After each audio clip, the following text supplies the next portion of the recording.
Hello students, आज की हमारी ये वीडियो क्लास 12th के लिए जिस इकोनॉमिक के बुक सेमेस्टर बुक से चैप्टर नंबर 4 यानी हम यहाँ पर एग्रीगेट, इससे पिछले वीडियो में एग्रीगेट डिमांड और उसके स्ट्रक्चर यानी कि डाटा टेबल और उसके डायग्राम के बारे में हम लोग बात कर चुके हैं। आप चाहें तो उसे मतलब हमारे यूट्यूब चैनल पर जाकर उस वीडियो को आप दोबारा देख सकते हैं। ठीक है, उसके आगे का जो हमारा कॉन्सेप्ट है अब हम लोगों को पढ़ना है उसके कंपोनेंट्स के बारे में। ठीक है, यानी कि एग्रीगेट डिमांड के कंपोनेंट्स क्या क्या हैं उनके बारे में अभी हम पढ़ने वाले हैं। ठीक है, तो देखिए एग्रीगेट डिमांड यानी समग्र मांग के जो घटक हैं उनको दो पार्ट्स में डिवाइड कर दिया गया है। ठीक है, पहला है एक तो बंद अर्थव्यवस्था, दूसरा है खुली अर्थव्यवस्था। ठीक है, तो बंद अर्थव्यवस्था और खुली अर्थव्यवस्था, तो यहाँ पर इनके अंदर भी आपको इनके कुछ घटक कंपोनेंट्स को पढ़ने हैं। ठीक है, तो आइए हम बिना टाइम वेस्ट किए अपने उन कॉन्सेप्ट पर फोकस करते हैं। ठीक है, चलिए, तो हमारा जो पहला आता है, जो हमारा पहला कंपोनेंट था एडी का, वो है हमारा एक बंद अर्थव्यवस्था में समग्र मांग के घटक, यानी कि जहाँ पर क्लोज्ड इकोनॉमी होती है वहाँ पर जो एडी है हमारा, उसके कंपोनेंट्स किस तरीके से वर्क करते हैं उसके बारे में हम जानेंगे। ठीक है, तो देखिए यहाँ पर हम जानते हैं कि आखिर बंद अर्थव्यवस्था क्या होती है। एक बंद अर्थव्यवस्था दो क्षेत्रीय बंद अर्थव्यवस्था अथवा तीन क्षेत्रीय बंद अर्थव्यवस्था हो सकती है, यानी कि एक क्लोज्ड इकोनॉमी जो है, एक बंद अर्थव्यवस्था, या तो वो क्या है, उसके अंदर दो क्षेत्र हो सकते हैं या फिर उसके अंदर तीन क्षेत्र भी हो सकते हैं, लेकिन याद रखिएगा तीन से ज़्यादा क्षेत्र नहीं आएगा। ठीक है, जब हम तीन से ज़्यादा की बात करते हैं तो वो हम खुली अर्थव्यवस्था में चले जाते हैं। ठीक है, तो हमने यहाँ जाना क्या है कि एक बंद अर्थव्यवस्था में कितने क्षेत्र हो सकते हैं, या तो दो हो सकते हैं या फिर तीन हो सकते हैं। ठीक है, नेक्स्ट हम आगे बढ़ते हैं कि एक दो क्षेत्रीय अर्थव्यवस्था में, अब देखिए आखिर अगर हम दो क्षेत्रीय बंद अर्थव्यवस्था की बात करते हैं तो उसमें कौन कौन से क्षेत्र आते हैं। पहला आ जाएगा गृहस्थ क्षेत्र या परिवार क्षेत्र जिसे कहते हैं। सेकंड आ जाएगा हमारा उत्पादक क्षेत्र। ठीक है, यानी विशेष रूप से इस अर्थव्यवस्था में कोई सरकारी क्षेत्र नहीं होता, यानी कि दो क्षेत्रीय बंद अर्थव्यवस्था के अंदर कोई भी गवर्नमेंट सेक्टर यानी कि किसी भी सरकारी मतलब किसी भी तरीके का सरकारी हस्तक्षेप नहीं होता है। ठीक है, कोई भी गवर्नमेंट एरिया आपके मतलब कामों में इंटरफेयर नहीं कर सकता है।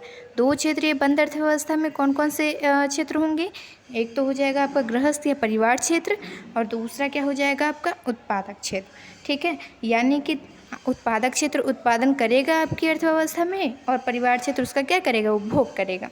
ठीक है, चलिए आगे हम बढ़ते हैं।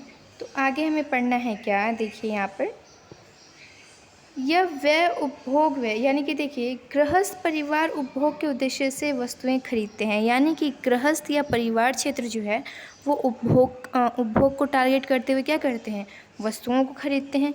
इस तरीके से यह व्यय उपभोग व्यय कहलाता है, यानी कि वो उपभोग के लिए जो व्यय करते हैं वो व्यय क्या कहलाता है, उपभोग व्यय कहलाता है। ठीक है, दूसरी ओर उत्पादक निवेश के उद्देश्य से वस्तुएं खरीदते हैं, यानी कि उत्पादक जो हैं वो क्या करते हैं, वो वस्तुएं क्यों खरीदते हैं, जब उनको इन्वेस्टमेंट करनी पड़ती है। ठीक है, आखिर कोई भी उत्पादक है, कोई भी मतलब प्रोड्यूसर है, तो वो क्या करेगा, आखिर अपने इन्वेस्टमेंट के लिए सबसे पहले क्या करेगा, अपने इन्वेस्ट करने के लिए वो तो या तो कुछ मशीनें इन्वेस्ट करेगा, पैसा भी इन्वेस्ट करेगा, तो किस में, वस्तुओं के रूप में करेगा। ठीक है, तो इसीलिए यहाँ पर परिवार क्षेत्र क्या है, उपभोग को टारगेट करके अपना खर्चा करते हैं और उत्पादक क्षेत्र अपने इन्वेस्टमेंट को टारगेट करके खर्चा करते हैं। ठीक है, आगे देखिए तो यह व्यय निवेश व्यय कहलाता है, यानी कि उपभोग पर किया गया व्यय उपभोग व्यय हो गया और निवेश पर किया गया व्यय निवेश व्यय हो गया। Is that clear. आगे देखते हैं, अतः एक दो क्षेत्रीय बंद अर्थव्यवस्था में समग्र मांग के दो घटक होते हैं, यानी कि दो क्षेत्र वाले बंद अर्थव्यवस्था में भी इनके दो घटक होते हैं। पहला हमने पढ़ा कि गृहस्थ क्षेत्र था, दूसरा उत्पादक क्षेत्र था। गृहस्थ क्षेत्र को हम सी से इंडिकेट करते हैं, कंज्यूमर से। ठीक है, और आई को हम उत्पादक निवेश को मतलब इंडिकेट करते हैं आई से, तो आई हमारा यहाँ पर इन्वेस्टमेंट हो गया। ठीक है, तो याद रखिएगा अगर समग्र मांग के दो क्षेत्रीय बंद अर्थव्यवस्था की बात की जाती है तो दो क्षेत्रीय बंद अर्थव्यवस्था में यहाँ पर क्या है, A D is equal to C plus I.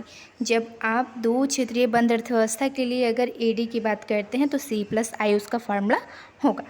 State clear. आगे हम बढ़ते हैं। यहाँ देखिए, अब हमने तो 2 क्षेत्र की बात कर ली, लेकिन अब बंद अर्थव्यवस्था में हम 3 क्षेत्र की बात करने वाले हैं, 3 क्षेत्रों की। तो आप इसमें देखिए दोनों सेम होगा। गृहस्थ क्षेत्र इसमें भी है, परिवार मतलब गृहस्थ या परिवार क्षेत्र है इसमें, उत्पादक क्षेत्र भी है। तीसरा हमारा कौन बड़ा है?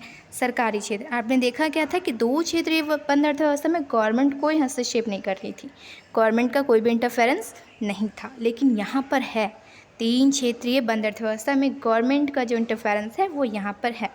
सरकार क्या करती है? सामूहिक उपभोग व्यय करती है। यानी कि आपको पता है गवर्नमेंट क्षेत्र जब भी कोई वर्क करेगा तो वो क्या करेगा? कल्याण के नज़रिए से, समाज के कल्याण ज़्यादा से ज़्यादा हो, तो वो कभी भी कोई वर्क करेगा तो समूह को देख कर करेगा, ठीक है, समूह के लिए करेगा। तो इसलिए वो जितना भी उपभोग व्यय करेगा वो सामूहिक करता है, ठीक है। इससे अभिप्राय सार्वजनिक उपभोग व्यय से अथवा संपूर्ण समाज के आधार पर उपभोग व्यय से है। यानी कि ये क्या है? इससे भी सार्वजनिक उपभोग व्यय, आप देखिए सार्वजनिक उपभोग तो आप सार्वजनिक वस्तुओं का ही कर सकते हैं ना। तो यहाँ पर सार्वजनिक वस्तुएं क्या होती हैं? जैसे कि आपकी सड़कें हो गई, ठीक है, सड़क पर हर व्यक्ति चाहे गरीब हो अमीर हो कैसा भी व्यक्ति क्या है उस पर चल सकता है। तो वो गवर्नमेंट का जो है सार्वजनिक मतलब निवेश कर रहा है वहाँ पर, ठीक है। तो यहाँ पर लेकिन उपभोग भी करता है, जैसे रक्षा बलों के लिए भोजन। तो देखिए जो हमारे रक्षा बल होते हैं उनके लिए हम कोई भी मतलब हम जनता को कोई भी पेमेंट देने नहीं होती है, जो पेमेंट होता है वो गवर्नमेंट की तरफ से जाता है। लेकिन साथ ही साथ लेकिन अगर हम कहते हैं कि अगर रक्षा बल जो काम कर रहे हैं वो हम कहते हैं क्या है कि गवर्नमेंट के अंडर में ये लोग काम करते हैं, तो इसीलिए इनके खाने पीने यानी कि इनके उपयोग की ज़रूरतमंद जितनी भी चीज़ें होंगी वो भी मतलब इनको अवेलेबल कराने की ज़िम्मेदारी किसको रहेगी? गवर्नमेंट की ही रहेगी। तो गवर्नमेंट इन लोगों की ज़रूरतमंद चीज़ों के लिए क्या करती है? उपभोग, यानी कि अपना खर्चा करती है और चीज़ों को खरीदती है। तो वो एक तरीके से उपभोग ही कर रही है, ठीक है। तो यहाँ पर और वो निवेश कैसे करती है? यहाँ पर देखिए जब भी गवर्नमेंट क्षेत्र जो है उपभोग करेगा तो सार्वजनिक उपभोग करेगा, और निवेश भी करेगा तो सार्वजनिक निवेश करेगा। जैसे कि मैंने आपको सड़क का एग्जांपल दिया था, ठीक है। रक्षा बल की तैनाती की अगर हम कहें तो उनको पेमेंट हम जनता लोग नहीं देते हैं, गवर्नमेंट देती है, तो वो इन्वेस्ट कर रही है ना, ठीक है। तो जब हम इसके फॉर्मूले की बात करते हैं तो हमारा फॉर्मूला जो बनता है, ठीक है, तो यहाँ पर AD देखिए, AD यानी एग्रीगेट डिमांड को आपका 2 क्षेत्र में C+I था, लेकिन यहाँ पर तीसरा आपका कौन सा क्षेत्र बढ़ा था? गवर्नमेंट, यानी गवर्नमेंट सेक्टर यहाँ पर बढ़ गया है। गवर्नमेंट यहाँ पर उपभोग भी करेगी, निवेश भी करेगी, ठीक है। तो यानी कि यहाँ पर आपका 3 क्षेत्रीय बंद अर्थव्यवस्था का फॉर्मूला क्या बना? AD = C+I+G। Okay, is that clear? आगे हम बात करते हैं खुली अर्थव्यवस्था की। अब हमने बंद अर्थव्यवस्था को पढ़ लिया, जान लिया कि आखिर 2 क्षेत्रीय बंद अर्थव्यवस्था, 3 क्षेत्रीय बंद अर्थव्यवस्था क्या होती है, उसके अंदर कौन कौन से कंपोनेंट्स जो हैं वर्क करते हैं, ठीक है। नेक्स्ट हमें देखना है एक खुली अर्थव्यवस्था में समग्र मांग का घटक, यानी कि आप एक ओपन इकोनॉमी जो है उसमें जो उसके कंपोनेंट्स हैं AD के लिए कैसे किस तरीके से वर्क करते हैं, ठीक है। तो यहाँ पर देखिए आपकी सेम सारी बातें रहेंगी A to Z, यानी कि आपने 2 क्षेत्र 3 क्षेत्र जो पढ़ा था बंद अर्थव्यवस्था का, वो तीनों क्षेत्र इस खुली अर्थव्यवस्था में काम करेगा और ठीक उसी तरीके से करेगा जैसे कि बंद अर्थव्यवस्था में उसने काम किया। लेकिन इसमें सिर्फ एक एक्स्ट्रा जो है, हम एक्स्ट्रा जो क्षेत्र जोड़ देते हैं वो आ जाता है हमारा शेष विश्व। यानी कि यहाँ पर खुली अर्थव्यवस्था का मतलब है कि आपने अपना जो क्या कहते हैं शेष विश्व क्षेत्रों को शामिल कर दिया है, यानी कि आपने आयात निर्यात शुरू कर दिया है, ठीक है। तो खुली अर्थव्यवस्था में या तो आप इसको खुली अर्थव्यवस्था कहिए तब, या 4 क्षेत्रीय अर्थव्यवस्था कहिए तब। तो 4 क्षेत्रीय अर्थव्यवस्था में हमने चौथा कंपोनेंट जो था क्या यूज़ किया? इसमें शेष विश्व क्षेत्र शामिल किया था, यानी कि एक्सपोर्ट इंपोर्ट को यहाँ पर शामिल किया गया है। तो आपका जो फॉर्मूला भी है जो तैयार होगा, देखिए वर्क इनका अगर हम फॉर्मूले पे नज़र डालते हैं तो AD = C+I+G, जबकि इन तीनों के बारे में आप डिटेलिंग पहले ही ऊपर पढ़ चुके हैं, ठीक है, कि ये तीनों किस तरीके से वर्क करते हैं। तो यहाँ पर भी ये तीनों सेम उसी तरीके से वर्क कर रहे हैं, ठीक है। बस हमारा चौथा क्या है? X - M, यानी कि शुद्ध निर्यात जिसको हम कहते हैं, शुद्ध निर्यात। तो ये हो गया क्या कि हमने शेष क्षेत्र को शामिल कर लिया, यानी कि आयात निर्यात शुरू कर दिया, तो यहाँ पर हमारी खुली अर्थव्यवस्था में इसको शामिल कर दिया गया है। तो फोर्थ जो हमारा जो कंपोनेंट इसमें शामिल हुआ X - M, यानी कि आयात शुद्ध निर्यात, ठीक है।